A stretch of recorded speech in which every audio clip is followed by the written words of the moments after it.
السلام علیکم viewers and welcome to history with Sohail YouTube channel.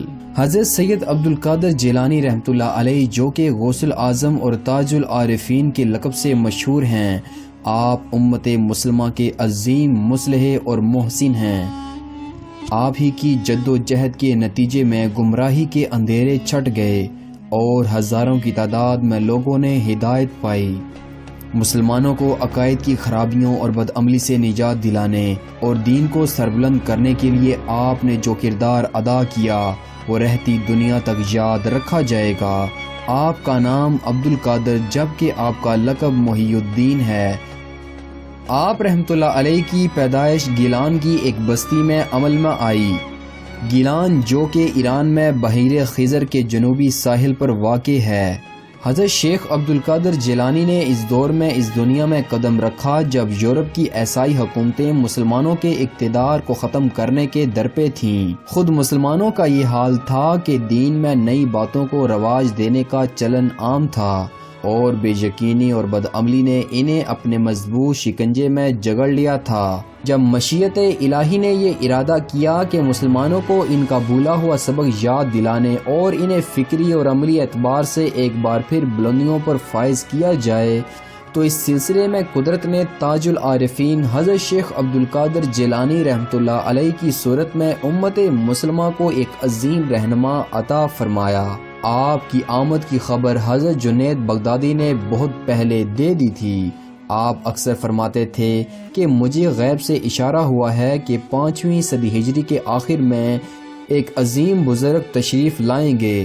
ان کا نام عبد القادر ہوگا جو کہ جیلان میں ان کی ولادت ہوگی۔ اس دور کے عظیم صوفی اور ولی حضرت سید عبداللہ کی پاک باز صاحبزادی حضرت ام الخیر فاطمہ کو ایک بڑے عابد و زاہد نوجوان حضرت ابو سید ابو صالح موسیٰ کی زوجیت نصیب ہوئی، جس کے نتیجے میں رب کائنات نے انہیں یکم رمضان المبارک 470 ہجری مطابق 1078 عیسوی کو ایک فرزند عطا فرمایا۔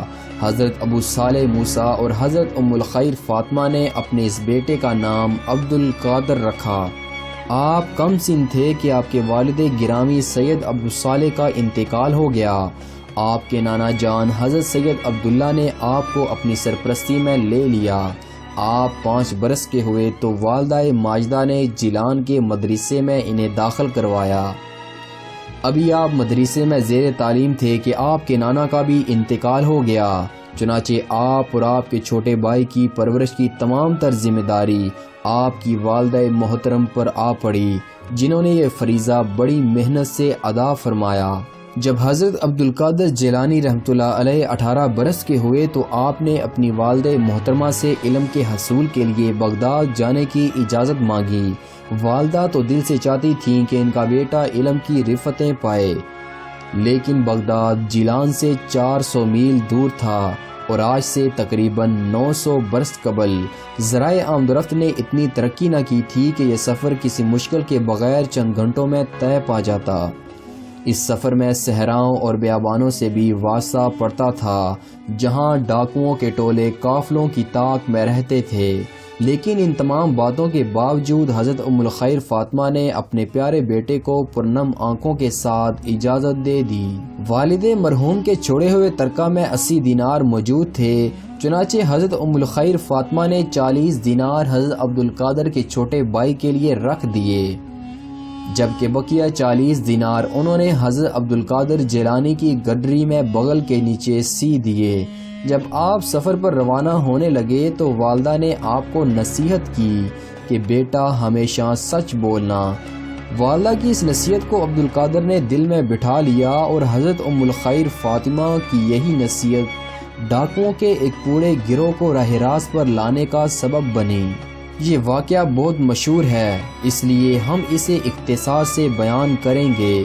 حضرت عبد القادر جیلانی جس قافلے کے ساتھ بغداد روانہ ہوئے وہ ہمدان کے مشہور شہر تک تو خیریت سے پہنچ گیا، لیکن اس سے آگے کے سنسان پہاڑی علاقے میں 60 ڈاکو اس قافلے کے انتظار میں تھے۔ چنانچہ ڈاکوؤں نے قافلے کا سارا مال و اسباب لوٹ کر ایک جگہ جمع کیا۔ عبد القادر کو لڑکا سمجھ کر کسی نے ان پر خاص توجہ نہ دی۔ یوں ہی ایک ڈاکو نے آپ سے پوچھا کہ اے لڑکے تمہارے پاس بھی کچھ ہے؟ آپ نے اطمینان سے کہا کہ ہاں میرے پاس 40 دینار ہیں۔ ڈاکو نے اس بات کو مذاق سمجھا اور آگے کی طرف چل پڑا۔ جب دوسرے ڈاکو نے بھی یہی سوال کیا تو آپ نے پہلا جواب دوہرایا۔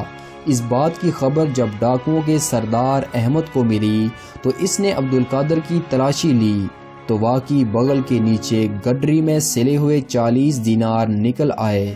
سردار نے پوچھا کہ تم نے دینار چھپانے کی کوشش کیوں نہیں کی اور سچ سچ کیوں بتایا؟ آپ نے جواب دیا کہ میری والدہ محترمہ نے مجھے نصیحت کی تھی کہ اے بیٹے ہمیشہ سچ بولنا۔ احمد نے یہ جواب سنا تو اس کا دل لرز اٹھا اور آنکھوں سے آنسو بہنے لگے اور روتے ہوئے بولا کہ اے لڑکے تم نے اپنی ماں سے کیے ہوئے عہد کا اتنا پاس رکھا اور میں اتنے برس سے اپنے خالق سے کیا ہوا عہد توڑ رہا ہوں۔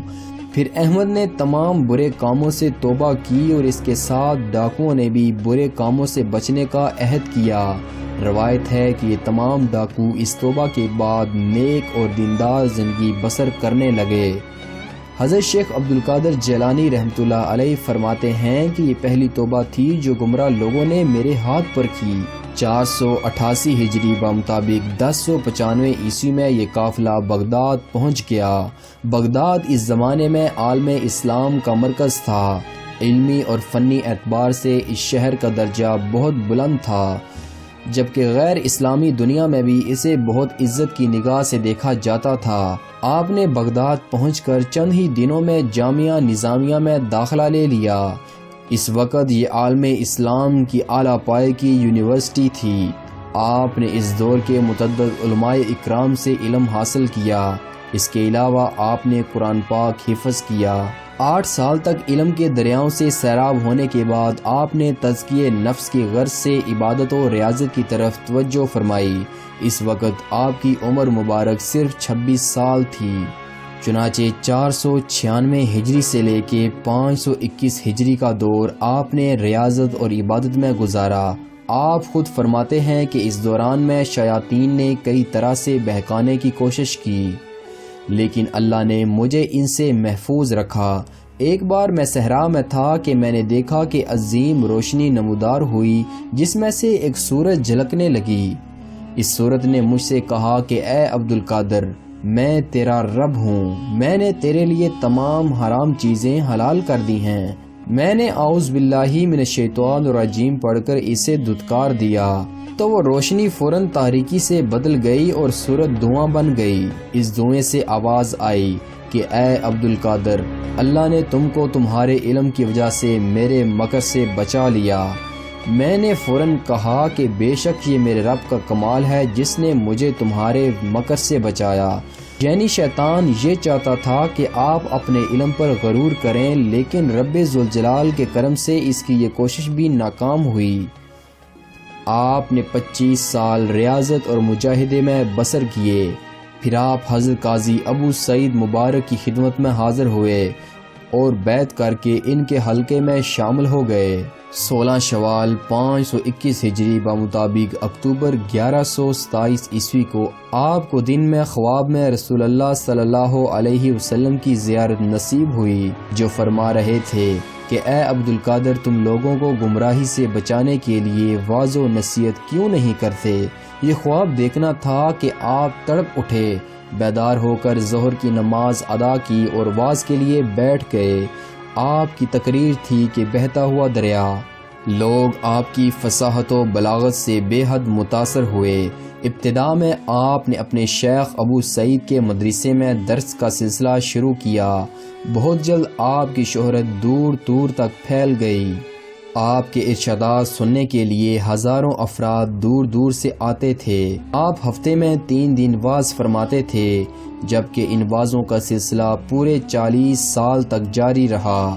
خود حضرت شیخ عبدالقادر جیلانی فرماتے ہیں، میرے ہاتھ پر 5000 سے زائد عیسائی اور یہودی مسلمان ہو چکے ہیں، جبکہ 1 لاکھ سے زائد بدکار اور فاسق و فاجر لوگ توبہ کر چکے ہیں، اور یہ اللہ کا خاص انعام ہے۔ ایک بار خلیفہ نے ایک ایسے شخص کو بغداد کا قاضی بنایا جس کے ظلم کی وجہ سے لوگ اسے پسند نہ کرتے تھے۔ آپ کو علم ہوا تو آپ نے خلیفہ سے کہا، تم نے مسلمانوں پر ایک ایسے شخص کو حاکم بنایا ہے جو کہ ظالم ہے، تم اپنے خالق کو کیا جواب دو گے؟ یہ سن کر خلیفہ اس قدر روئے کہ داڑھی تر ہو گئی۔ انہوں نے اسی وقت قاضی کو ان کے عہدے سے ہٹا دیا۔ 521 ہجری میں جب آپ کی عمر مبارک 90 سال سے زائد ہو چکی تو آپ بیمار رہنے لگے۔ وصال سے کچھ دیر پہلے انہوں نے اپنے صاحبزادے شیخ عبد الوہاب کی خواہش پر انہیں کچھ نصیحتیں کیں، پھر غسل فرمایا اور نماز عشاء ادا کی۔ دیر تک سجدہ ریز رہے اور پوری امت مسلمہ کے لیے دعائیں مانگتے رہے اور فرماتے رہے کہ اے اللہ، محمد صلی اللہ علیہ وسلم کی امت کو بخش دے، اے اللہ، محمد صلی اللہ علیہ وسلم کی امت پر رحم فرما۔ پھر اپنے بستر پر لیٹ گئے اور چند کلمات ارشاد فرما کر آپ کی زبان مبارک سے 3 مرتبہ اللہ کا نام نکلا۔ پھر آپ کی آواز پست ہو گئی اور یوں 10 ربیع الاخر 521 ہجری بمطابق 13 فروری 1166 عیسوی کو سفر آخرت پر روانہ ہوئے۔ آپ کے وصال کی خبر پھیلی تو لوگ روتے ہوئے بیتابی کے ساتھ آپ کی قیام گاہ کی طرف دوڑے۔ آپ کے جنازے اور تدفین میں ہزاروں لوگ شریک ہوئے۔ آپ کو بغداد میں سپرد خاک کیا گیا۔ بعد ازاں 941 ہجری بمطابق 1535 عیسوی میں عثمانی فرمانروا سلطان سلیمان اول نے آپ کے مزار پر خوبصورت گنبد تعمیر کروایا۔